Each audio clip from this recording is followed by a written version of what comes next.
Welcome आजीवालम classes में आपका स्वागत है। दोस्तों, आप लोग अच्छे होंगे, अच्छे तरीके से पढ़ाई कर रहे होंगे। चलिए हम लोग देखते हैं आज क्लास 11th के जो भी टॉपिक क्लास 11th का जो भी टॉपिक हम लोग क्लास में पढ़ रहे थे, ज़्यादा तो नहीं पढ़ पाए लेकिन तब वो पढ़ लिए। ठीक है, तो उसमें जो है क्या हम लोग करने वाले हैं क्लास 11th के लिए, तो आज हम लोग मॉडल टेस्ट पेपर करने वाले हैं। आप लोग भी जानते हैं एग्ज़ाम के लिए मॉडल टेस्ट पेपर कितना ज़रूरी है। आप लोगों का जो एडमिट कार्ड है वो आ चुका है।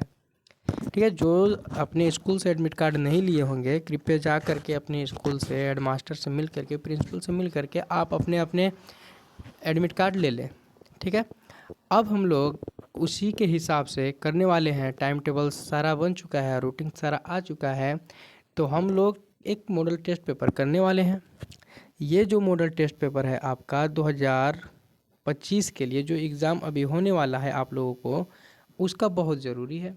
ये एक साइंस का यानी कि विज्ञान का भाग है, जिसे हम लोग जीव विज्ञान कहते हैं। क्या कहते हैं? जीव विज्ञान। आज हम लोग इसी का क्वेश्चंस करने वाले हैं, केवल और केवल जीव विज्ञान का। ठीक है, और ये जीव विज्ञान में 40 क्वेश्चंस करेंगे। इसमें से आपका 25 से 30 क्वेश्चंस 25 से 30 क्वेश्चंस इसी से आएगा, फिर चाहे इस टॉपिक से मिलता हो जुलता आएगा। इतना निश्चिंत रहिए, ठीक ना। इतना तो आप लोग मार लेंगे। बाकी दूसरा सेट जब बनेगा उसमें बाकी जो 15 से 10% रहेगा उसमें से आ जाएगा। इसके लिए बेअति चिंता नहीं करना है। अब चलिए आगे चलते हैं हम लोग। ये बहुत ही ज़रूरी है और इसे आप लोग कीजिएगा और अपने दोस्तों के पास शेयर भी कर दीजिएगा ताकि वो भी अच्छे नंबर ला सके एग्ज़ाम में। ठीक है, और बाकी तो आप लोग की तैयारी है ही है अच्छे ढंग से।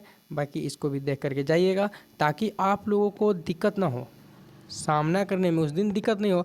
आप लोग जानते हैं, पहले भी देख चुके हैं कि इस तरीक़ा से सवाल आता है। OMR शीट आता है,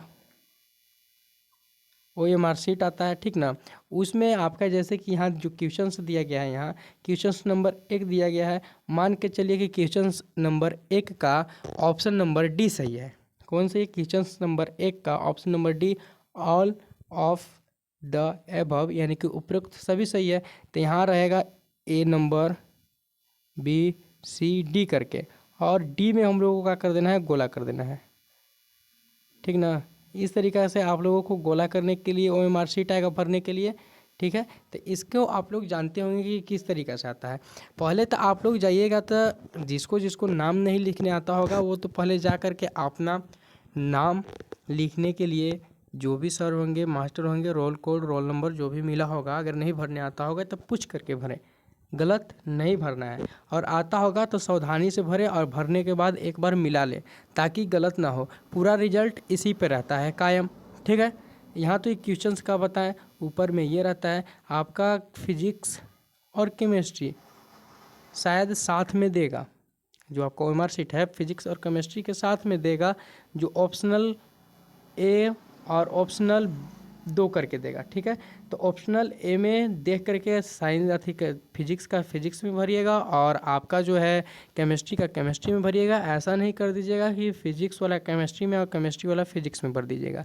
ठीक है, इस तरीक़ा के सारा टॉपिक को क्लियर करते हुए आप लोग एग्ज़ाम में बैठिएगा और 15 मिनट OMR भी सेट भरिएगा और बाकी क्वेश्चन बनाती पढ़ लीजिएगा। उसके बाद भरना चालू कीजिएगा और जो क्वेश्चंस आसान होंगे पहले उसको कीजिएगा, उसके बाद जो क्वेश्चंस आप लोगों को हार्ड लगेंगे लास्ट में कीजिएगा, और लास्ट में खाली माइंडेड से कीजिएगा। इसमें नेगेटिव मार्किंग नहीं है, इसलिए कोई दिक्कत नहीं होंगे। ठीक है, अब चलिए हम लोग क्लास पे चलते हैं। तो आपका जो है ये झारखंड शैक्षणिक अनुसंधान के शैक्षणिक परिषद रांची द्वारा वार्षिक इंटरमीडिएट परीक्षा 2024 और 25 का जो भी विद्यार्थी हैं उनके लिए ये बहुत ही मॉडल जो क्वेश्चंस पेपर है बहुत ही ज़रूरी है। कक्षा जो है आपका 11th का है, विषय जीव विज्ञान है। इसमें जो आपका एग्ज़ाम में लगेगा 1 घंटा लगेगा। एग्ज़ाम में आपका 40 नंबर का जो है क्वेश्चंस वो पूछेगा। ठीक है, अब आपका जो है सभी क्वेश्चंस आप लोगों को बनाना है। उसमें सारे के सारे क्वेश्चंस अनिवार्य हैं, सारे के सारे क्वेश्चंस अनिवार्य हैं। ठीक है, कुल क्वेश्चंस आपका 40 नंबर के पूछेगा। ठीक, यदि प्रश्नों के हिंदी अनुवाद में कोई विसंगति हो तो अंग्रेजी संस्करण में यानी कि मान्य होगा, यानी कि आप अंग्रेजी में देख करके भी आप लोग भर सकते हैं, ठीक ना। तो ये आपका है, ठीक है, 40वां अति मतलब 40 नंबर का रहेगा। ओके, अब चलिए आगे चलते हैं हम लोग। आगे अब सवाल पर बढ़ते हैं बिना देर किए हुए, काफ़ी हो गया, आप लोग समझ चुके होंगे कैसे ओएमआर शीट करना है और क्या करना है, पता सबसे पहले कर लेना है, घूम के देख लेना है कि क्या है कैसे, उसके बाद भरिएगा और एडमिट कार्ड साथ में लेकर के जाइएगा, ठीक। अब चलिए हम लोग चलते हैं वीडियो पर। और अब देखिए सवाल कर रहा है मोसेस और लाइकेन। यहाँ देखिए मोसेस और लाइकेन, क्या कर रहा है, मोसेस और लाइकेन। आपका जो मोसेस और लाइकेन है, ओके ना, मोसेस और लाइकेन जो आपका है, मोसेस और लाइकेन का परिस्थितिकी महत्व क्या होता है। जो मोसेस और लाइकेन है आप लोग पढ़े होंगे, उसका परिस्थिति महत्व यानी कि अहमियत क्या है और क्यों है। तो इसका देखिए ऑप्शन ए पढ़ेंगे हम लोग सबसे पहले, वे बंजर चट्टानों पर बस जाते हैं और चट्टान को विघटित कर देते हैं, या मिट्टी के कटाव को रोकने में उनके योगदान के कारण होता है, या परिस्थितिकी उत्तराधिकारी में उनके योगदान के कारण होता है, या उपरोक्त में से सही है आपका, यानी कि सभी होगा। तो आपका जो आंसर होगा वो होगा उपरोक्त में से सभी। क्या होगा आपका आंसर, उपरोक्त में से सभी, ठीक ना। आपका आंसर हो जाएगा सभी। ओके, आपका आंसर होने वाला है सभी। ओके, यानी कि उपरोक्त में से सभी, आपका डी आंसर सही है, उपरोक्त में से सभी। अब चलिए हम लोग देखेंगे कि उपरोक्त में से सभी क्यों है, उपरोक्त में से सभी क्यों है। तो आप जानते हैं कि जो आपका मोसेस है, क्या है, मोसेस, और जो आपका लीचेन है, क्या है, लीचेन, ये जो होता है बंजर चट्टानों पर सबसे पहले बसते हैं। यानी कि ये जो है बंजर जो चट्टान होते हैं, बंजर जिसमें कुछ हो नहीं सकता, ऐसे चट्टान होते हैं, उनमें सबसे पहले ये जा करके क्या करते हैं, बसने का काम करते हैं, ठीक है। और जो मिट्टी बनाते हैं, मिट्टी क्षरण रोकते हैं, ये मिट्टी भी बनाते हैं और मिट्टी का जो क्षरण होता है उसको भी रोकते हैं। इसीलिए इनका परिस्थितिकी महत्व बहुत अधिक है, इसी वजह से इसका जो है परिस्थितिकी महत्व क्या है, बहुत अधिक, यानी कि उपरोक्त में से सभी के कारण इनका परिस्थितिकी क्या है, बहुत ही अधिक है। और ये जो मोसेस है वो छोटे साधारण पौधे होते हैं। मोसेस क्या होते हैं, मोसेस ये पौधे हैं, क्या है, पौधे। तो ये भी पूछ सकता है कि मोसेस क्या है, तो मोसेस पौधा है, क्या है, पौधा। और लीचन क्या है, तो लीचन एक शैवाल है, क्या है, लीचन शैवाल, शैवाल, शैवाल प्लस आपका जो होता है वो फफूंदी, ठीक है।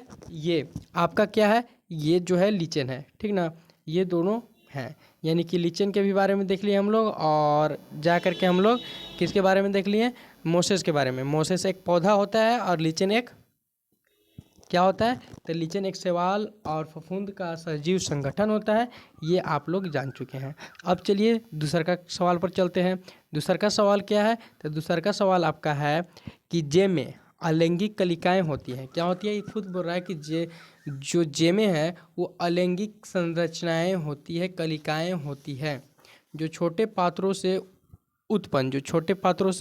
उत्पन्न होती है, जिन्हें हम लोग जेम कप कहा जाता है, ये पाई जाती है। मतलब जो जेम कप जिसे कहा जाता है वो कहाँ पाई जाती है, किस जगह पर पाई जाती है, तो आपका कहाँ है, मार्चेसिया पर पाई जाती है। कहाँ पाई जाती है, मार्चेसिया, ठीक ना। ये ऑप्शन क्या है, सही है, बी ऑप्शन सही है, मार्चेसिया पर ये पाए जाते हैं। और मार्चेसिया, अब हम लोग देखेंगे कि ये जो मार्चेसिया है ये क्या है, तो मार्चेसिया में जो है जीमा कप के माध्यम से जो होता है अलैंगिक प्रजनन होता है। जीमा कप के माध्यम से क्या होता है, एक अलैंगिक प्रजनन होता है, जिसे हम लोग ब्रायोफाइट पौधे या फिर लियोप्रोट समूह में आता है। जो आपको ये भी पूछ सकता है कि मार्चिटिया कौन से समूह में आता है, तो ये ब्रायोफाइट समूह में आते हैं, ब्रायोफाइट के पौधे होते हैं, ये समूह में ये आते हैं, ठीक ना, मार्चेसिया। ओके, ये भी क्लियर हुआ कि मार्चेसिया क्या है, एक पौधा है जो ब्रायोफाइट समूह का पौधा है। ओके, ये भी क्लियर है आपका। अब चलिए आगे।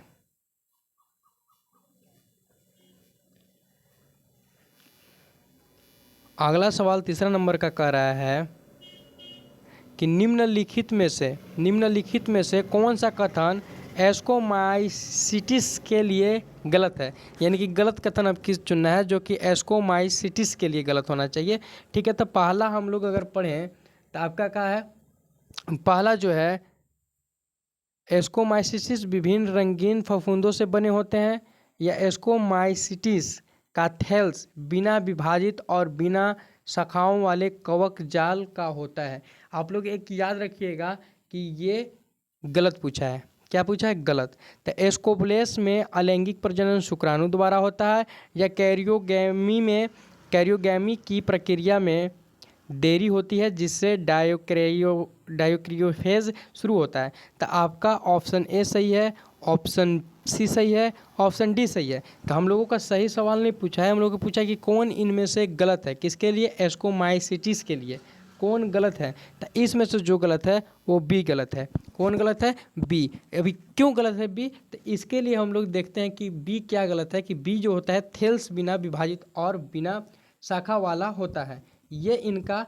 थेल्स विभाजित और शाखा युक्त होते हैं। जो आपका एस्कोमाइसिस है इसका जो थेल्स होता है वो शाखा युक्त होता है और विभाजित युक्त होता है। लेकिन आपका जो ऑप्शन बी कर रहा है कि ना तो ये विभाजित होते हैं ना ये शाखा युक्त होते हैं, इसी के लिए ये क्या है? गलत है। थेल्स बिना विभाजित और बिना शाखाओं वाले कवक जाल का होता है, इसीलिए ये गलत है। ये जो थी क्या कहते हैं, थेल्स जो है वो शाखे वाले होते हैं और विभाजित युक्त होते हैं। समझे ना? ये भी आपको समझ में आ गया क्यों गलत है। ठीक, अब चलिए अगला सवाल क्या कर रहा है? जिम्नोस्पर्म की विशेषता। जिम्नोस्पर्म की क्या विशेषताएं हैं? तो चलिए इसका देखते हैं कि क्या है। तो अगला एक नंबर का है बीजों की अनुपस्थिति होते हैं। क्या है? जिम्नोस्पर्म की विशेषताएं पूछे हैं। तो विशेषता यानी कि खासियत, क्या है इसकी खासियत? तो क्या इस बीज नहीं पाया जाता है? फलों में बंद न होने वाले बीज, या फूलों की उपस्थिति में, या प्रमुख गेमेटोफाइटिक चरण में। तो आपका कौन सही है? तो आपका बी सही है। आपका कौन सही है? बी। अब हम लोग देखें बी क्यों सही है। तो जो आपका होता है बीज फल में बंद नहीं होते हैं। बीज जो है फल में बंद नहीं, जिम्नोस्पर्म का जो बीज होते हैं वो फल में बंद नहीं होते हैं। ठीक ना? और इनका जो है इनमें हम लोग नग्न बीज होते हैं और फल का निर्माण नहीं होता है, क्योंकि ये नग्न बीज होते हैं, इसी की वजह से इसका फल का निर्माण नहीं होता है। समझे? फल का निर्माण ये नहीं कर सकता है। ओके, अब चलिए आगे चलते हैं। ये भी क्लियर है, ऑप्शन नंबर बी सही है। अगला आपका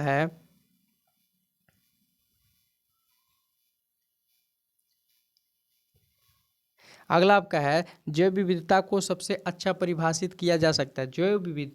जैव विविधता के सबसे अच्छा विभाजित कैसे कर सकते हैं हम लोग, तो इसके लिए दिया है। तो इसका ऑप्शन आपका देखना है और पढ़ना है। तो जैव विविधता के लिए सबसे परिभाषित किया जा सकता है, मतलब कि जैव विविधता को सबसे अच्छा किससे परिभाषित किया जा सकता है? जीवों की संख्या और प्रकार की घटना से, या किसी क्षेत्र के प्रजाति और पारिस्थितिकी तंत्र से, या पारिस्थितिकी तंत्र में जीवन की विविधता, या किसी दिए गए क्षेत्र के जीन प्रजातियों और पारिस्थितिकी तंत्र का कुल योग।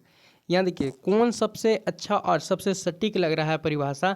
तो आपका ये डी नंबर वाला सबसे सुंदर और सबसे सटीक लग रहा है, जो कहा है किसी दिए गए क्षेत्र के जीन प्रजातियों और पारिस्थितिकी तंत्र का कुल योग होता है। यही तो आपको कहता है जैव विविधता को सबसे अच्छा परिभाषित किया। यानी जैव विविधता आप चैप्टर पढ़े हैं तो यही तो कहता है, यानी कि जीन प्रजातियां और पारिस्थितिकी तंत्र का संग्रह योग्य व्याख्या, यानी कि उनका जो हम लोग अगर कहें तो यही सबसे अच्छा है। समझ में है ना? यानी कि यही व्याख्या सबसे अच्छा है। कौन व्याख्या? तो यही कि कौन से सबसे आती है? तो जीन प्रजातियों और पारिस्थितिकी तंत्र का संग्रह योग्य हो, यानी कि दिए गए क्षेत्रों में जीन प्रजातियों और पारिस्थितिकी तंत्र का कुल योग हो। यही सबसे सुंदर है तीनों में से।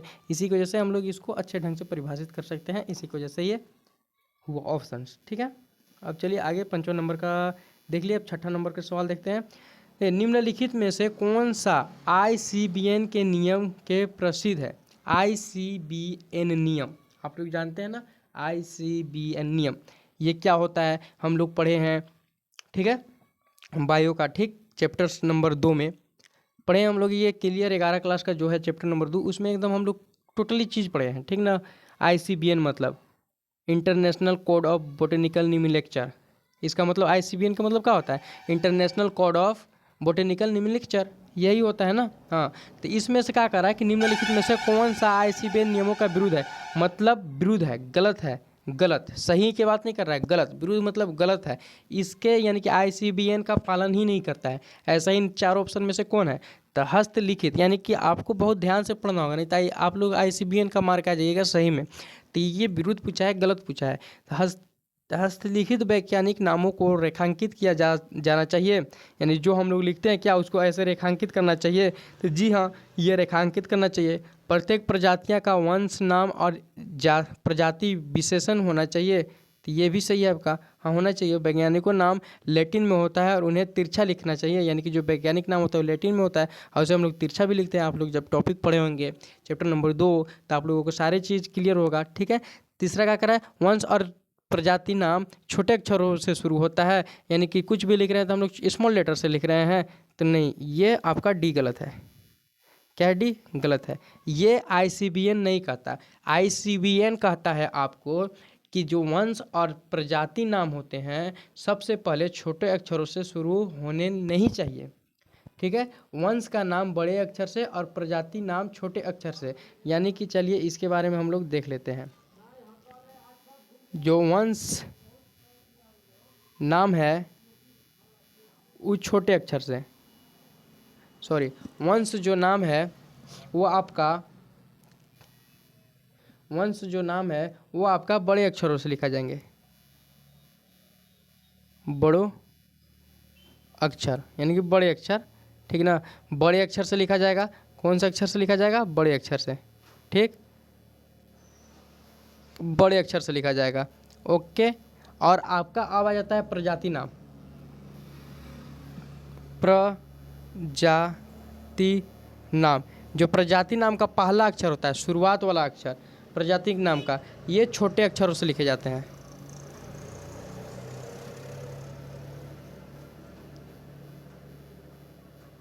लिखे जाते हैं। इस तरीके का जो सवाल होता है ना, उसमें आपका क्या होता है कि देखिए आप एक पढ़े, इसमें 3 क्वेश्चंस के जवाब मिल गए, ठीक है। आप एक सवाल पढ़ें, इसमें 3 यानी कि हस्तलिखित वैज्ञानिक नामों को रेखांकित किया जाना चाहिए, ये सब, ये आपका गलत है, यानी कि ये गलत है ऑप्शन। चलिए हम लोग ये भी देख लिए, अब अगला देख रहे हैं 7वां नंबर के देखते हैं। क्या कर रहा है 7वां नंबर का, नोटोकॉर्ड, क्या कर रहा है, नोटोकॉर्ड एक्टोडर्म से व्युत्पन्न छड़ जैसी संरचना है। तो कौन सा ऐसा है जो नोटोकॉर्ड है, एक्टोडर्म है और वो व्युत्पन्न छड़ जैसी संरचना रखता है। तो आपका जो है नोटोकॉर्ड से बनता है, क्या नोटोकॉर्ड से बनता है, यानी कि आपका ऑप्शन नंबर ए सही है। कौन है, ये देखिए गलत कथन चुने, सॉरी सॉरी सॉरी, गलत कथन चुनना है आपका। यहाँ देखिए, यहाँ है क्वेश्चन, गलत कथन चुनना है, कौन कथन चुनना है, गलत। तो आपका इनमें से कौन गलत है, भूषण विकास के दौरान नोटोकॉर्ड पृष्ठीय भाग पर बनता है, ये सही है। आपका ए नंबर, नोटोकॉर्ड एक्टोडर्म से व्युत्पन्न छड़ जैसी संरचना होती है, ये गलत है आपका, ठीक ना। आपका ये गलत है, नोटोकॉर्ड एक्टोडर्म से व्युत्पन्न छड़ जैसी संरचना होती है, ऑप्शन नंबर ए गलत, ऑप्शन नंबर ए गलत है। क्यों गलत है, तो ये इसलिए गलत है क्योंकि जो नोटोकॉर्ड होता है वो मेसोडर्म से उत्पन्न होता है, ना कि एक्टोडर्म से। किससे बनता है, नोटोकॉर्ड किससे बनता है, आपको यहाँ लिखा है नोटोकॉर्ड एक्टोडर्म से बनता है, लेकिन नोटोकॉर्ड एक्टोडर्म से नहीं, नोटोकॉर्ड मेसोडर्म से बनता है, याद रखिएगा। यह भी पूछ सकता है कि नोटोकॉर्ड किससे बनता है, तो नोटोकॉर्ड मेसोडर्म से बनता है। किससे बनता है नोटोकॉर्ड, मेसोडर्म, मेसोडर्म आप लोग जानते हैं ना, नोटोकॉर्ड वो मेसोडर्म से ही बनता है। समझ में आया, क्या से बनता है नोटोकॉर्ड, मेसोडर्म।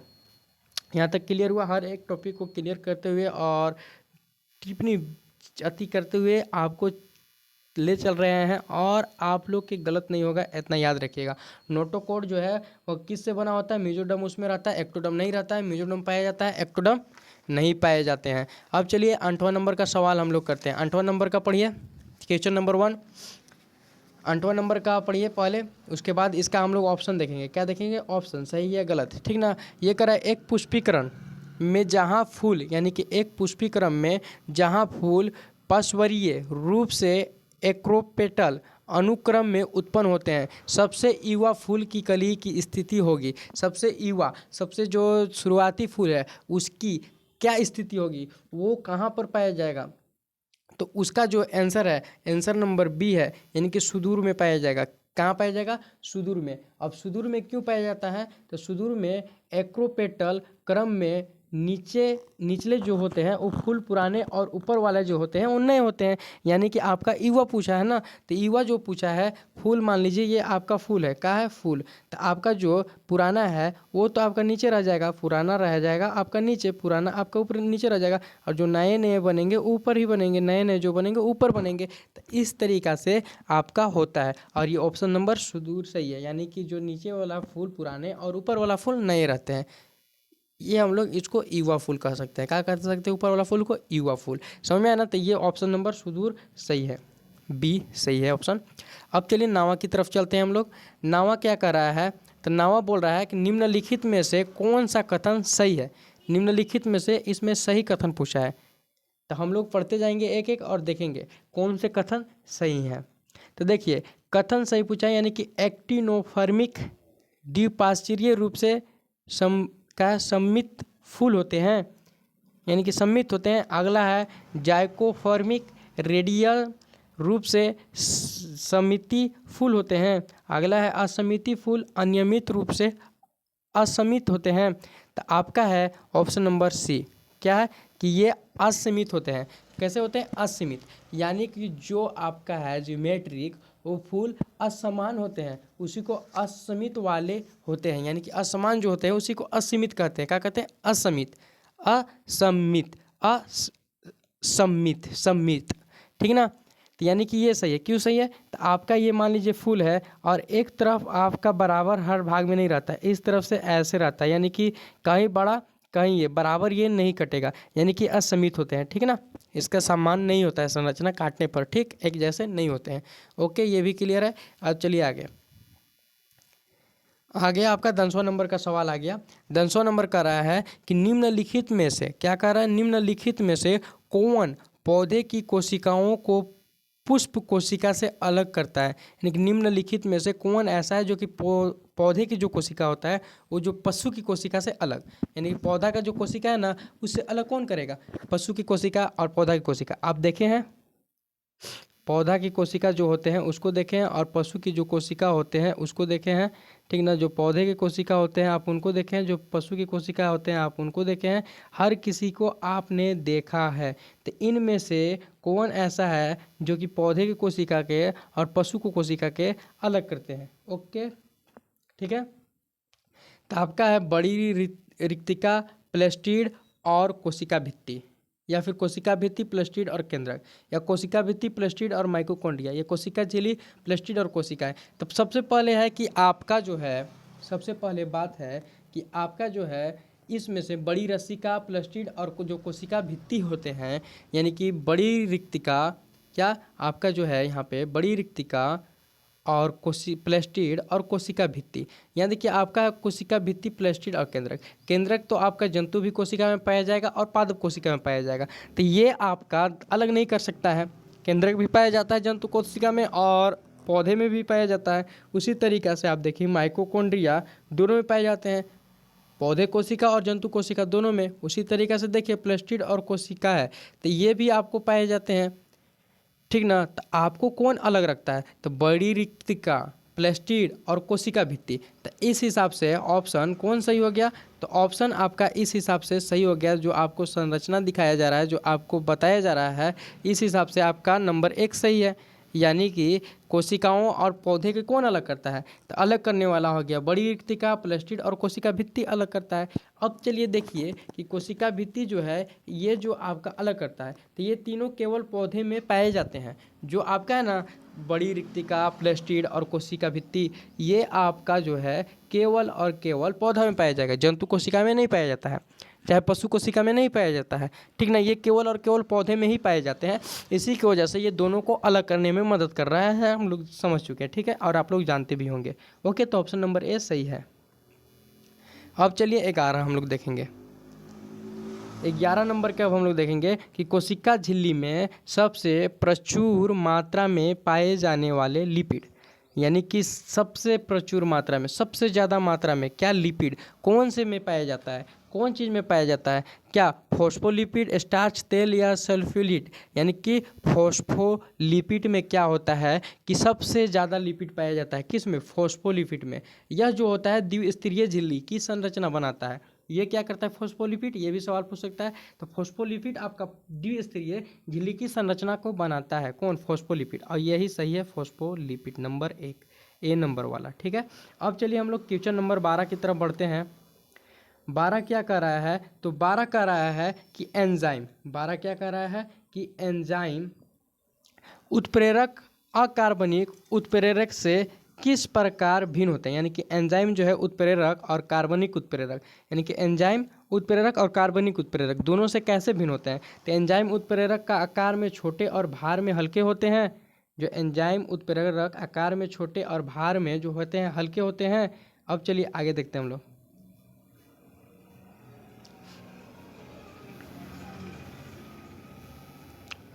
नंबर आपका जो है वो हम लोग देखने वाले हैं बी। अकार्बनिक उत्प्रेरक उच्च तापमान पर कुशलता से कार्य कर सकते हैं, लेकिन एंजाइम उत्प्रेरक नहीं। यानी कि जो अकार्बनिक है उत्प्रेरक वो उच्च तापमान पर कुशलता यानी कि आसानी से कार्य कर सकते हैं, लेकिन जो एंजाइम उत्प्रेरक तो नहीं, यानी कि कुछ को छोड़कर। अब अगला है सी नंबर का, कार्बनिक उत्प्रेरक उच्च दाब या पर कुशलता से कार्य करते सकते हैं, लेकिन एंजाइम उत्प्रेरक नहीं। तो आपका कौन सही है? आपको बताना है कि आपका कौन सही है। तो आपका डी वाला सही है, दोनों बी और सी, दोनों बी और सी दोनों। यानी कि कार्बनिक जो अकार्बनिक उत्प्रेरक जो होता है उच्च तापमान पर सही से काम कर पाता है, लेकिन एंजाइम उत्प्रेरक नहीं।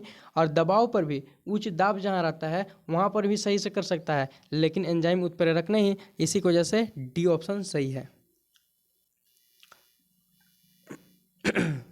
अब हम लोग देखने वाले हैं 13 नंबर का सवाल। क्या कर रहा है? Lock and. क्या कर रहा है? लॉक एंड की अवधारणा किसी विशेष एंजाइम अणु और विशिष्ट सबस्ट्रेट अणु के बीच अंतःक्रिया को समझाती है। यानी कि इसमें से सत्य या असत्य कह रहा है कि लॉग जो एंड है ना, वो किसी भी अवधारणा जो होता है किसी विशेष एंजाइम अणु और अपशिष्ट जो सबस्ट्रेट होता है उनको क्या ये समझाने का काम करता है। तो ये ट्रू है, हाँ जी, उन्हीं को ये क्या करता है समझाने का काम कार्य करता है। यानी कि एंजाइम जो होता है और जो एक्सट्रैक्ट होता है का जो मिलान होता है उसे ताले और चाबी का होता है। यानी कि जैसे ताले और चाबी का मिलान होता है ना, उसी तरीक़ा से इसमें भी जो होता है लॉन्ड एंड और थी आपका हो गया सबस्ट्रेट, ये ताले और चाबी जैसे होते हैं। ये बात सच है, यानी कि ये सत्य है। ऑप्शन ए सही है। तो इस तरीक़ा के सवाल आपका एग्ज़ाम में पूछे जाने वाले हैं और आप लोग अच्छे ढंग से बना करके आएंगे, ये हम लोग उम्मीद कर रहे हैं। और आप लोग खातिर इसी की वजह से इस टाइप का सवाल लाया गया है, ताकि आप लोग देखें, चैनल को सपोर्ट कीजिए और सब्सक्राइब कीजिए और आगे शेयर कीजिए, ताकि बहुत सारे लोग भी देख सकें जो डायरेक्टली पढ़ाई नहीं किए हैं और अच्छे नंबर लाना चाहते हैं उनके लिए। ठीक है, अगला है श्वसन की अवायवीय और अवायवीय, यानी कि श्वसन की वायवीय और अवायवीय विधियों के बीच समान चरण क्या है। यानी क्वेश्चन नंबर 14 है, कह रहा है कि जो आपका अवायवीय है और वायवीय है दोनों विधियों के बीच में समान चरण क्या है। यानी समान क्या है? क्रेब्स चक्र समान है? नहीं। ग्लाइकोलाइसिस समान है? तो यस, यही समान है। यानी कि बी नंबर इसमें सही है, 15वां का बी सही है। और 15वां का बी क्यों सही है? तो आपका जो ग्लाइकोलाइसिस होता है ना, यह दोनों प्रकार के श्वसन में होता है, अवायवीय श्वसन में और अवायवीय श्वसन में। जो ग्लाइकोलाइसिस होता है श्वसन, ये दोनों प्रकार के श्वसनों में पाया जाता है। सुन लीजिएगा, जो ग्लाइकोलाइसिस है ये दोनों प्रकार के श्वसनों में पाया जाता है, अवायवीय श्वसन और वायवीय श्वसन। सही है। अब चलिए आगे देखते 15 नंबर का सवाल को देखते हैं हम लोग। 15 नंबर के सवाल के हम लोग देखते हैं। 15 नंबर का सवाल क्या कर रहा है कि गर्म मौसम में रात भर रखा गया आटा नरम और स्पंजी हो जाता है। यानी कि जो आपका है गर्मी, यानी कि रात भर गर्म के मौसम में हम लोग रात भर आटा को रख दिए तो कैसे हो जाता है। तो आपका है कि क्या वो वायुमंडलीय से CO2 का अवशोषण करने लगता है। जो वायुमंडल में CO2 है उसको क्या अपने ओर लेने लगता है या सोखने लगता है या किण्वन करने लगता है, या इनमें से सभी। तो ये किण्वन करने लगते हैं। क्या करने लगते हैं? किण्वन। ठीक है, यानी कि जब हम लोग गर्म मौसम में रात भर आटा को रख देते हैं, छोड़ देते हैं, तो किण्वन कर लेने लगता है। ठीक है, अब अगला है 16वां नंबर का सवाल कि PSII में सक्रिय क्लोरोफिल कौन है? सक्रिय क्लोरोफिल कौन है? तो आपका जो होता है P680 ये नंबर सही है। किसका? तो 16वां का। चलिए, आपका 16 नंबर तक एकदम आसानी से समझ में आ गया आप लोगों को, और चलिए आगे भी आप लोगों को समझ में आएगा और आसान बनाते हैं वीडियो को, और समझने में मज़ा आता है। तो चलिए क्वेश्चन को दबा करके लाइक कीजिए और सब्सक्राइब कीजिए वीडियो को, चैनल को, और शेयर कीजिए वीडियो को। ओके, अब देखने वाले हम 17 नंबर का। 17 नंबर क्या कह रहा है? 17 नंबर कह रहा है कि C4 पौधे में प्रकाश संश्लेषण वायुमंडलीय CO2 से अपेक्षाकृत कम सीमित होता है, क्योंकि क्या कह रहा है कि जो CO4 पौधे होते हैं वो क्या प्रकाश संश्लेषण वायुमंडलीय CO2 में अपेक्षाकृत कम होते हैं? क्यों कम होते हैं? तो क्यों? तो हम लोग देखने वाले हैं कि जो CO2 को CO2 को बंडल सिद्ध कोशिकाओं में प्रभावी रूप से पंप किया जाता है। यानी कि जो CO2 होता है ना, उसको बंडल के सिद्ध में कोशिका जो होता है उसको हम लोग प्रभावी रूप से क्या पंप करके आगे पटाते हैं।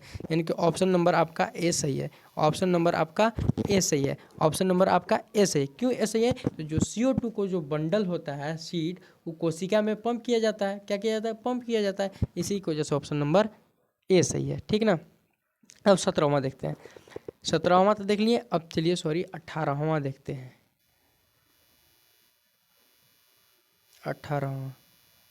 18वां क्या कर रहा है? तब आपका कौन सा हार्मोन प्रकाशभिविनति में महत्वपूर्ण भूमिका निभाती है? डायरेक्ट अब आ गया, कोई लॉजिक आंसर याद होना चाहिए, यानी कि डायरेक्टली ये आ रहा है टॉपिक से। कौन सा हार्मोन जो है प्रकाशभिविनति में महत्वपूर्ण भूमिका निभाती है? आपका जो है 18 नंबर का है, तो कौन निभाता है? Gibberellin, auxins, ethylene, cytokinesis. यानी कि बी नंबर का आपका सही है, ऑक्सीनस। ऑक्सीनस ऑप्शन नंबर सी। 18वां का ऑप्शन नंबर सी सही है दोस्त, 18वां का ऑप्शन नंबर सी। यानी कि अब हम लोग 19वां नंबर के क्वेश्चन पर चलने वाले हैं। 19वां नंबर का क्वेश्चन पर हम लोग चलने वाले हैं। 19 वाला क्वेश्चन पर हम लोग चलने वाले हैं। आप लोग 19 नंबर के क्वेश्चन को पढ़िए। ठीक है, आपका आ रहा है 19 नंबर का कि कौन सा पौधा हार्मोन कलियों, यानी कि कौन सा ऐसा पौधा जो हार्मोन कलियों यानी कि कंदों, बीजों, प्राकृतिक सुप्तवास्थ को समाप्त कर उन्हें बढ़ने की अनुमति दे देता है? ऐसा कौन सा पौधा है जो हार्मोन है, कलिकाएं हो गया, कंद हो गया, बीज हो गया, प्राकृतिक सुप्तवास्थ हो गया, इसको समाप्त यानी कि मार करके आगे बढ़ने के लिए दे देता है? क्या ऑक्सीन, एथिलीन, एबीए या कि जिबेरलिन? यानी कि आपका ऑप्शन सही नंबर है डी, जिबेरलिन। कौन नंबर है? जिबेरलिन। आप लोग अगर नहीं पढ़े होंगे और पढ़े होंगे तो आप लोग ऑप्शन में बता भी सकते हैं कि कौन है राइट, जिबेरलिन। ठीक है, जिबेरलिन। आपका ऑप्शन नंबर डी सही है। आपका अगला चल रहे हैं 20 पर। 20 क्या कर रहा है? तो 20 आपको कह रहा है कि ऑक्सीन स्रोत को हटाने से यह प्रदर्शित होता है कि पत्ती के अलावा ऑक्सीन द्वारा किया जाता है और शीर्ष प्रयुक्त ऑक्सीन द्वारा किया जाता है। यानी जो खाली स्थान है उसको भरना है कि क्या होगा। अब ऑप्शन नंबर कौन सही है इसमें ये बताना है। तो देखिए, इसमें ऑप्शन नंबर डी सही है। डायरेक्टली ऑप्शन नंबर इसमें डी सही है। क्यों? बाधित होता है, बढ़ाव दिया गया है। ठीक है, बाधित होता है और बढ़ाव दिया गया है। समझ में आया ना? ये ऑप्शन नंबर डी सही। अब चलिए हम लोग 21वां में चलते हैं। डायरेक्ट ये अब आ गया आपका, डायरेक्ट याद करना होगा, इसमें कोई ये नहीं है। ठीक ना। ग्लाइकोलाइसिस में सही क्रम क्या है? जो ग्लाइकोलाइसिस होता है, अब सही क्रम पूछ दिया तो आप क्या कहिएगा कि सही क्रम कौन है इसमें से? तो देखिए, जी जो आपका हो गया बी नंबर का सही क्रम है। बी नंबर का सही क्रम है। क्यों? G6P, फिर आता है इससे 3PGL, उसके बाद 3PGA, उसके बाद PEP। यही तो सही क्रम होता है आपका, क्या कहते हैं, ग्लाइकोलाइसिस में यही सही क्रम होता है। बाकी सारा के सारा गलत क्रम है। क्या है? सारा के सारा गलत क्रम। बी नंबर का जो है वही आपका सही क्रम है। ओके ना। इसके बाद हम लोग चलते हैं आपका 22वां नंबर के सवाल पर। कौन नंबर? 22 नंबर का। 22 नंबर क्या कह रहा है कि पायरुविक अम्ल plus CaCO+ plus NAD plus acetyl COA plus CO2 plus NADH plus H plus, इस अभिक्रिया को कहते हैं, इस अभिक्रिया को क्या कहते हैं, इसको देखने के लिए स्लाइड चलिए चेंज करते हैं, इसको बड़ा करते हैं। उसके बाद हम लोग देखते हैं कि 22वां का ऑप्शन कौन सही है। क्या पायरुवेट ऑक्सीडेशन कहते हैं, लिंक अभिक्रिया कहते हैं, किसका है, 22 का है, या दोनों ए और बी दोनों सही हैं, यानी कि पायरुवेट ऑक्सीडेशन या लिंक अभिक्रिया, इनमें से कोई नहीं, तो ये दोनों सही हैं। क्या है, दोनों सही हैं। अब दोनों सही हैं, ए और बी दोनों। इसमें जो लिंक रिएक्शन होता है ना, और पायरुवेट ऑक्सीडेशन दोनों कहते हैं, इसको हम लोग लिंक रिएक्शन भी कर सकते हैं, और जो पायरुवेट ऑक्सीडेशन होता है, ऑक्सीडेशन, ये दोनों इसका होता है, तो दोनों ही सही होते हैं, ठीक ना, दोनों ही इसका सही होता है, लिंक रिएक्शन और पायरुवेट ऑक्सीडेशन, यानी कि पायरुवेट ऑक्सीडेशन और लिंक अभिक्रिया, ये दोनों सही है। डायरेक्ट है तो इसमें कुछ हम लोग कर नहीं सकते हैं, ठीक है, छेड़छाड़। अब अगला है आपका 23 नंबर का सवाल, अगला है आपका 23 नंबर का सवाल। 23 नंबर में कह रहा है कि कौन सा हार्मोन अग्न्याशयी, कौन सा ऐसा हार्मोन है जो अग्न्याशयी और बाइकार्बोनेट से उत्पन्न को उत्तेजित करते हैं, यानी कि जो ऐसा कौन सा हार्मोन है जो अग्न्याशयी और जो रस होता है बाइकार्बोनेट उससे उत्पन्न को उत्तेजित करने लगता है, क्या करने लगता है, उत्तेजित। तो इसमें से जो आपका होता है एंजियोटेंसिस और एपिनेफ्रिन नहीं, गैस्ट्रिन और इंसुलिन ये भी नहीं। ऑप्शन नंबर आप लोग बताइए, हमको से आगे पता होगा, तो ये ऑप्शन सही है, कोलिस यानी कि कोलिसिस्टोकाइनिन और सिक्रेटिन, ये ऑप्शन नंबर सी सही है। 23वां का सी ऑप्शन नंबर सही है, 23वां का सी सही है। अगला चलिए हम लोग 24वां में चलते हैं। 24 में हम लोगों को देख करके चुनना है, मिलान करने वाला चीज़ है, मिलान करने वाला चीज़ है, मिलान करने वाला चीज़ है, तो आपका इतना छोटा रहेगा तो नहीं दिखेगा, मिलान करने वाला चिन्ह है। तो कह रहा है कि श्वसन तंत्र के दिए गए आरेख में ए, बी और सी क्या दर्शाता है। 24 का है कि क्या दर्शाता है, तो आपका चलिए देखिए क्या दर्शाता है।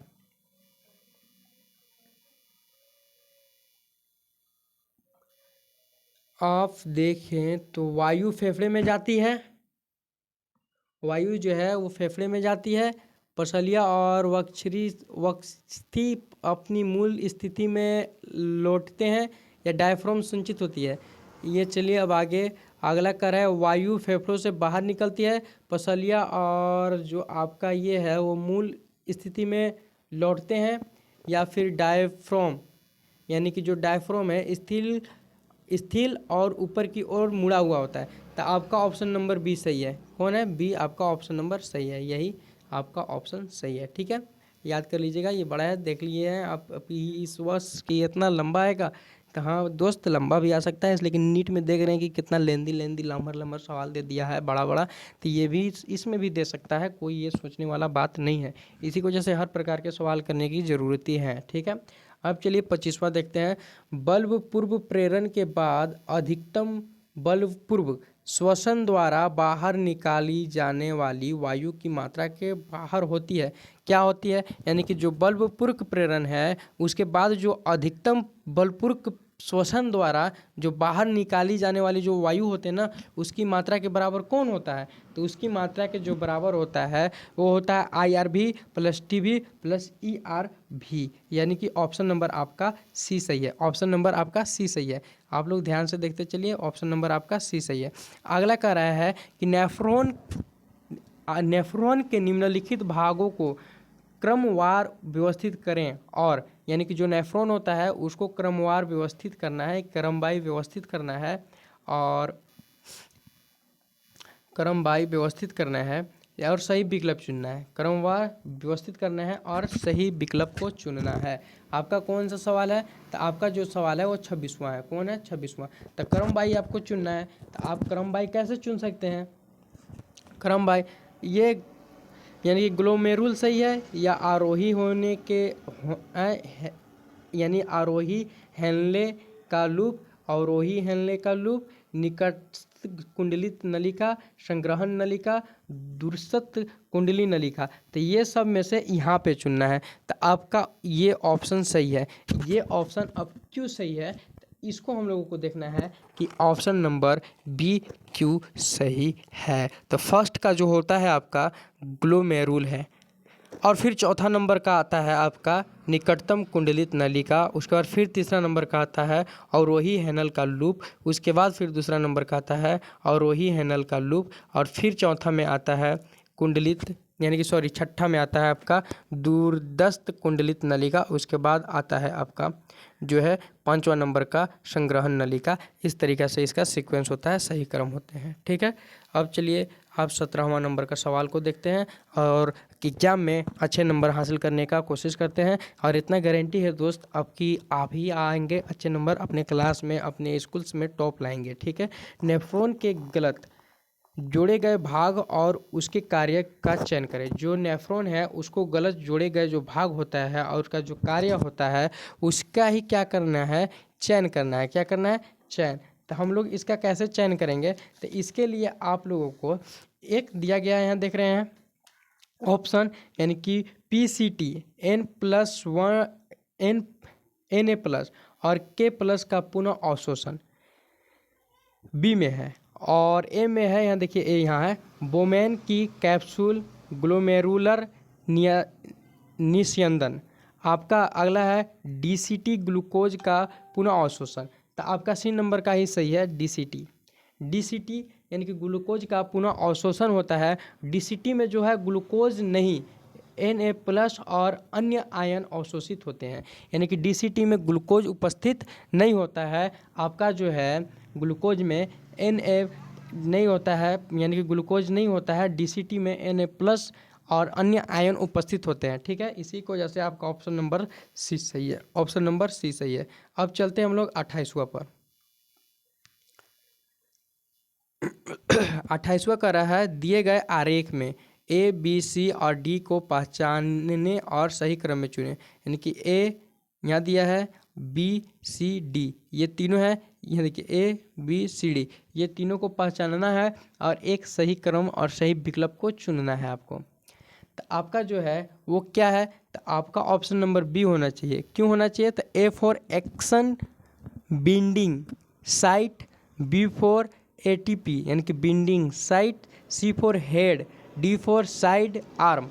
यही होता है कि एक्शन बिंडिंग सीट या B for a binding seat या हेड क्रॉस आर्म नहीं साइड आर्म, क्रॉस आर्म नहीं साइड आर्म, क्रॉस आर्म नहीं है इसमें, साइड आर्म है। ठीक है, अब चलिए आगे।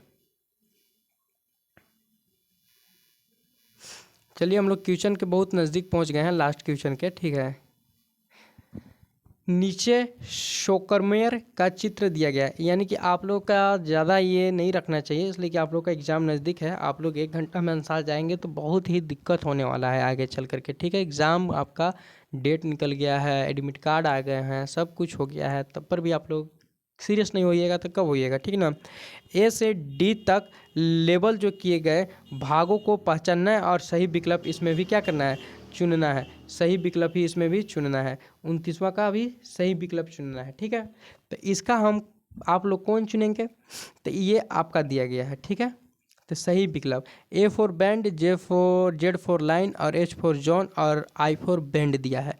ठीक है, यानी कि आपका A फॉर का दिया बैंड, देखिए A फॉर आपका बैंड और Z फॉर का दिया है तो Z फॉर लाइन दिए हैं। ठीक है, उसके बाद C फॉर जॉन और D फॉर बैंड, यानी कि D फॉर फिन्स बैंड है। यानी कि आपका ऑप्शन नंबर ए ही सही है। ठीक ना, ये सब डायरेक्टली याद रखने वाला चीज़ है, याद रखिएगा। अब दिए गए न्यूरॉन संरचना 30 नंबर का है। दिए गए न्यूरॉन संरचना में AE को प्रस्तुत करने के लिए सही विकल्प को चुनना है। तो इसके लिए आपको थोड़ा सा और ऊपर आना होगा और कौन सही है ये आप लोगों को चुनना होगा।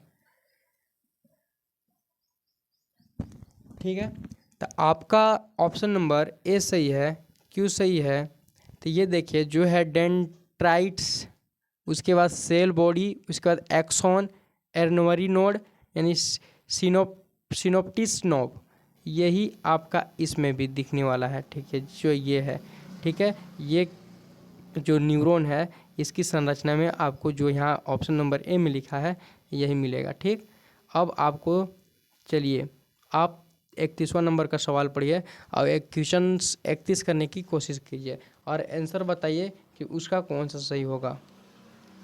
क्या कह रहा है कि घुटने जो झटका प्रतिक्रिया दिखाने वाले प्रवर्तक क्रिया के आरेखात्मक प्रस्तुतिकरण के लिए ए से ई तक भागों की पहचान और सही विकल्प को चुनना है।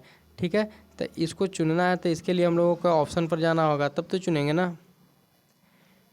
अब की जो क्लास हम चालू करेंगे क्लास 11th के लिए, आपसे जो छोटे भी भाई बहन होंगे चाहे, और कुछ प्रैक्टिकल भी हम करेंगे यहाँ ही क्लास में, और थ्री भी। आप लोग कहिएगा कि अब दिख नहीं रहे तो प्रैक्टिकल कैसे करेंगे, तो दिखते हुए करेंगे। ठीक है, और थ्योरी तो बिना देखते हुए पढ़ना पड़ेगा।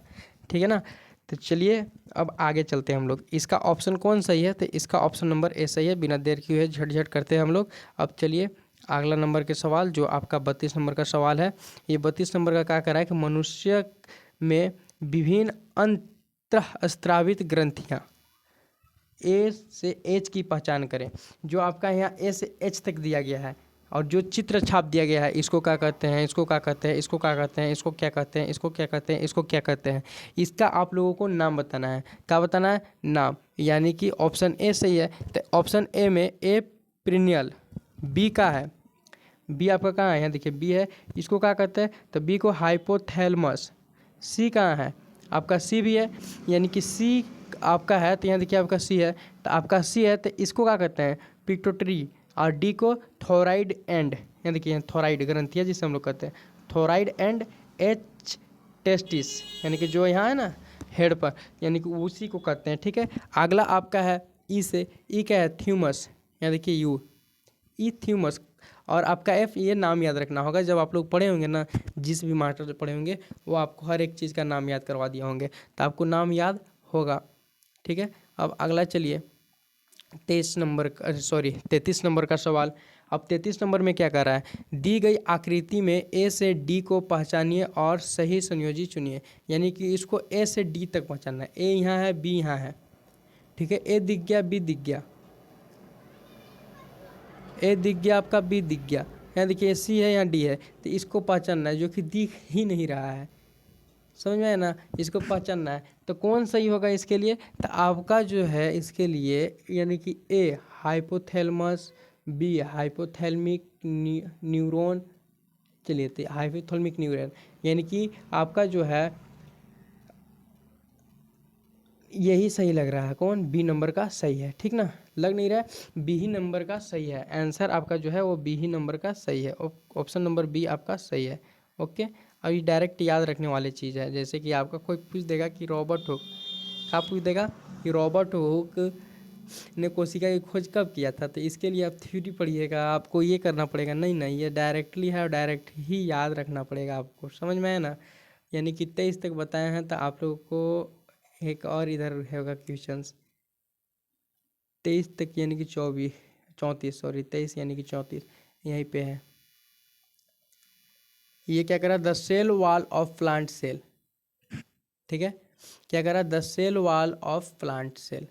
समझ में है ना, इसका ऑप्शन कहीं, यानी कि सेल वॉल में जो होता है वो सेल वॉल जो प्लांट सेल्स होते हैं, यानी कि कोशिका भित्ति जो होते हैं प्लांट का, कोशिका, वो क्या काम करते हैं, तो प्रोड्यूस प्रोटेक्शन, यानी कि सुरक्षा देते हैं। जो कोशिका भित्ति, आपका पेड़ का कोशिका भित्ति नहीं होता है बाहर की तरफ, वो क्या करता है, तो प्रोटेक्ट करता है, प्रोटेक्शन करता है, इंग्लिश में लिखा हुआ है। ठीक है, इसके लिए क्षमा चाहते हैं। ठीक है, लेकिन फिर भी समझा देते हैं कि ये प्रोटेक्शन यानी कि कोई भी चीज़ को जाने में अंदर रोकता है। ठीक है, मजबूती, सहारा प्रदान करता है, कोई काटेगा तो जल्दी कटेगा नहीं, इस तरीके के बहुत help in cell to cell interaction. ठीक है, प्रोवाइड ऑफ वेरी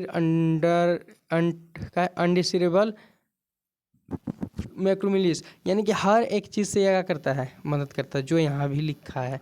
ठीक है, ऑप्शन नंबर इसका डी सही है। ठीक, अगला आपका है प्लास्टिड माइटोकॉन्ड्रिया से निम्नलिखित विशेषताओं में से एक का आधार पर भिन्न सही चुने, यानी कि उत्तर सही चुनना है एक के आधार पर। किसका, 35 नंबर का सवाल है। ठीक है ना, इसको सही चुनना है। तो आपका सही ऑप्शन जो होगा 35 नंबर का, वो कौन सा होना चाहिए, तो आपका जो है सी होना चाहिए। क्यों होना चाहिए, क्योंकि थाइलाकोइड्स की उपस्थिति में ही जो होता है प्लास्टिड माइटोकॉन्ड्रिया निम्नलिखित विशेषता को एक आधार से मतलब भिन्न होते हैं इसी के कारण, ठीक ना, यानी कि ऑप्शन नंबर सी सही है। अगला, निम्नलिखित कथनों पर विचार करें और सही कथन को सही कथन में वाले विकल्प को चुनें, यानी कि जो सही कथन दिया गया है उस विकल्प को चुनना है इसमें, ठीक है। यानी कि जो आपका दिया गया है सही विकल्प, यहाँ देखिए जो दिया गया है उसमें से सही विकल्प को चुनना है। क्या कह रहा है, नंबर 1, एंटोमेस्प्रेम सिस्टम में प्लाज्मा झिल्ली, ईयर, गोल्जी कॉम्प्लेक्स, लाइसोसोम और रिक्तिकाएं शामिल हैं। अगला है ईआर पदार्थों में परिवहन और प्रोटोन लिपोप्रोटीन और ग्लाइकोजन के संश्लेषण में मदद करता है। अगला है राइबोसोम प्रोटीन संश्लेषण में शामिल होते हैं। अगला है माइटोकॉन्ड्रिया ऑक्सीडेटिव फॉस्फोराइलेशन और एटीपी के उत्पादन में मदद करता है। तो आपका ऑप्शन नंबर ए सही है, ठीक है। इसमें जो ए, 2 और 3 बातें और चौथे बातें हैं ये सारे सही हैं, ठीक ना। अब चलिए हम लोग आगे चलते हैं। अगला है आपका कि नीचे दी गई सूची से द्वितीय चयापचय उत्पादों का चयन करना है, जो नीचे दिया गया है, ठीक है। तो इनमें से कौन सही है इसको आप लोगों को बताना है। तो सही में ये कितनी से दिया है, 1 से 9 तक दिया है, तो इनमें कौन सही है। तो इनमें आपका एल्कोलाइटिस्ट ये भी सही है, फ्लेवोनोइड्स ये भी सही है, रबर ये भी सही है, अवश्य तेल ये भी सही है, एंटीबायोटिक्स ये भी सही है, रंगीन रंगद्रव ये भी सही है, सुगंध ये भी सही है, गोंद ये भी सही है, मसाले ये भी सही है। यानी कि उपरोक्त सभी 1 से 9 तक के क्या है, 1 से 9 तक के सही हैं, यानी कि सारे के सारे सही हैं इसमें, ओके। अब चलिए आगे चलते हैं। अगला जो है 38 नंबर का है, क्या है आपका अगला 38 नंबर का। 38 नंबर का क्या कह रहा है, तो 38 नंबर का कह रहा है ऑटसन और क्रिक के डीएनए मॉडल के अनुसार कौन सा सही है, ऑप्शन ये बताना है। डीएनए एक डबल हेलिकस के रूप में मौजूद है, या फिर पॉलीन्यूक्लियोटाइड्स की 2 श्रृंखलाएं एक दूसरे के विपरीत दिशा में होती है, या फिर बैकबोन चीनी और न्यूक्लिक बेस से बनी होती है, या फिर डी बोथ ए बी, यानी कि दोनों सही हैं। तो आपका डी यानी कि ए और बी दोनों ही सही ऑप्शंस हैं, ठीक है। अब चलिए बिना देर किए हुए अगला क्वेश्चंस के तरफ बढ़ते हैं। अगला क्वेश्चंस आपका क्या कर रहा है, जो कि आपका क्वेश्चंस नंबर आपका एक क्वेश्चंस यहाँ पर खबर गया है, आपका एक 39 नंबर का क्वेश्चंस है। तो इसको हम लोग देख लेते हैं ये क्या कर रहा है। तो आप लोग जो है इसके बारे में क्वेश्चंस को पढ़ें, ठीक है, उसके बाद तो आंसर लिखेंगे ना। क्वेश्चंस के बारे में सबसे पहले हम लोग करेंगे। तो क्वेश्चंस आपका क्या कह रहा है, तो क्वेश्चंस कह रहा है कि क्या जो निम्नलिखित में से किस रासायनिक पदार्थ की बंद ऊर्जा जीवों में ऊर्जा मुद्रा के सबसे महत्वपूर्ण रूप का प्रतिनिधित्व करती है, यानी सबसे ज़्यादा प्रतिनिधित्व करती है, ऐसा कौन सा चीज़ है। तो आपका जो ऑप्शन होना चाहिए ए होना चाहिए। क्यों होना चाहिए, एटीपी एडेनोसिन डाइफॉस्फेट, ये जो है सबसे ज़्यादा है। यानी कि अगर एटीपी के बारे में जाने तो ये ऊर्जा का बैंक है। क्या है, ऊर्जा का बैंक, जिसमें कोशिका जब चाहे ऊर्जा निकाल सकती है और जैविक काम कर सकती है। इसी को लिए इसको एक नाम से और कह सकता है कि एटीपी को और किस नाम से जानते हैं, तो ऊर्जा बैंक के नाम से जानते हैं। क्यों, क्योंकि इसमें से जब चाहे ऊर्जा निकाल सकती है और अपना काम कर सकते हैं। चलिए आज का लास्ट क्वेश्चन है, ठीक है, लास्ट और आखिरी क्वेश्चन, और जो है आज यहीं पे इसका समाप्त होगा लेक्चर। एम चरण को आराम चरण भी कहा जाता है। एम चरण को क्या कहा जाता है, आराम चरण, क्योंकि इस चरण के दौरान डीएनए प्रतिकृति नहीं होती है। अब बताना है कि क्या है ये, समझे ना। तो अब हम लोगों को बताना है कि क्या है ये, ठीक है। अब हम लोग देखेंगे ऑप्शन से पहले क्वेश्चंस पढ़ेंगे, ऑप्शन से पहले क्वेश्चंस पढ़ेंगे, ठीक है। तो इसमें लिखा हुआ है, नीचे कीजिए, इसमें लिखा हुआ है कि एम चरण, यही सवाल है। देखिए कोशिका चक्र के संबंध में सही कथन को चयन करना है, ठीक है। तो अगर एम चरण को आराम चरण भी कहा जाता है क्योंकि इस चरण के दौरान डीएनए प्रकृति नहीं होते हैं। अगला बी नंबर का बी नंबर क्या कर रहा है, इंटरफेस वह समय है जब कोशिका विभाजन के लिए तैयार हो रही होती है। अगला है इंटरफेस को 4 प्रमुख चरणों में विभाजित किया गया है। अगला है इंटरफेस 2 लगातार एम चरणों में विभाजित बीच के चरण है, यानी कि आपका 2 और 4 सही लग रहा है और सही है। चलिए इसका ऑप्शन देख लेते हैं, इसमें नहीं दिखा रहा है, आगे भी हो सकता है। हाँ आगे है, आगे है, आगे क्या कर रहा है, ऑप्शन नंबर डी यानी सही है। अब आप लोगों यहाँ देखिए आंसर है, क्या है इसमें आंसर, पहला का उपरोक्त, दूसरा का मार्सिया, तीसरा का एस्कोमाइसिटिस जो का थैल्स बिना विभाजित और बिना शाखाओं वाले कवक जाल को होता है। फलों के बंद न होने के वाले बीज, किसी दिए गए क्षेत्र में जिन प्रजातियों और पारिस्थितिकी तंत्र, आप यहाँ से मिला भी सकते हैं और क्वेश्चंस भी कर सकते हैं। आपको इसमें सारा के सारा आंसर्स मिल जाएंगे। जितने भी सवाल हैं उनका हर 40 का आपका इसमें राइट वे में आंसर दिया गया है और सही डायरेक्शन में आंसर दिया गया और सारा के सारा सही है, ठीक है। आपको आंसर के साथ भी लाया गया है इसी की वजह से, ताकि अब आप लोग इसको वीडियो को रोकिएगा, क्या कीजिएगा, आपको ये अगर आप चाहिए, मतलब ये आपको चाहिए, क्या हुआ, आपको अगर ये चाहिए तो आप ये जो नंबर है, ये व्हाट्सअप नंबर है, इस पर मैसेज कीजिए और बोलिए कि हमको बायो का जो है वो पीडीएफ चाहिए। क्या चाहिए, पीडीएफ। तो आपको ये सवाल का पीडीएफ मिल जाएगा और ये सवाल का जब मिलिए, इससे अलावे जो सवाल होते हैं वो खुद से बनाए हुए वो भी मिल जाएंगे और उसमें आंसर की तरह जैसे है आंसर की, ये आंसर की भी मिल जाएगा और आप लोग बनाइए और चेक कीजिए सही है गलत है। उसके बाद एग्ज़ाम में बैठने से पहले उसके बाद मज़ा जो मिलेगा वो अलग तरीके का मज़ा मिलेगा। और आप लोग अभी पढ़ाई कीजिए मन से, ऐसा मत समझिए कि 1 घंटा चला गया, 1.5 घंटा चला गया, आप 6 घंटे पढ़ेंगे तब पर भी कम ही है, क्योंकि एग्ज़ाम आपका नज़दीक है। 1 साल बर्बाद हो जाएगा अगर फेल हो गए तो। इसके आपको अगर इस वीडियो समझ में आया होगा तो आप अपने दोस्त के पास भेजें, उनको भी ये मौका दें कि वो भी अच्छे नंबर से पास होकर, आप दोस्ती किए हैं तो साथ साथ तो चलेंगे। आप 11th में 12th में जाएंगे तो आपका दोस्त भी 12th में जाना चाहिए, सिर्फ आप भर नहीं, ठीक है। ऐसा दोस्ती होना चाहिए, ठीक है। तो जो आजिब आलम क्लासेस है इसको आप लोग सब्सक्राइब कीजिए, क्या कीजिए, सब्सक्राइब, ठीक ना। और ज़्यादा से ज़्यादा इस वीडियो को शेयर कीजिए और देखते हैं आगे हम लोग फिजिक्स में, क्या चीज़ में, फिजिक्स में करने वाले हैं क्लास, या फिर केमिस्ट्री भी कर सकते हैं। देखते हैं कौन पहले लाए, जो आपका पहले एग्ज़ाम के रूटीन सबकी लाया जाएगा, जो आपका पहले एग्ज़ाम होगा उसी चीज़ का लाया जाएगा। हिंदी इंग्लिश जो भी चीज़ का होगा उस चीज़ का पहले आप लोगों को क्वेश्चंस करा दिया जाएगा, उसके बाद आगे के कुछ कराए जाएंगे, ठीक है। चलिए अब लेक्चर को यहीं बंद करते हैं। आप लोग जो यहाँ व्हाट्सअप नंबर दिए गए हैं, थोड़ा सा वीडियो पीछे करके आप ये व्हाट्सअप नंबर देख सकते हैं और आपका डिस्क्रिप्शन में भी व्हाट्सअप नंबर और इंस्टाग्राम जो होता है लिंक, ये दोनों का डाल दिया जाएगा। आप लोग पीडीएफ कभी भी मांग सकते हैं, किसी भी वक्त आप लोगों को पीडीएफ मिल सकता है, लेकिन एग्ज़ाम से पहले मांगिएगा, ठीक है। चलते हैं, धन्यवाद, फिर मिलेंगे हम लोग अगले वीडियो के साथ।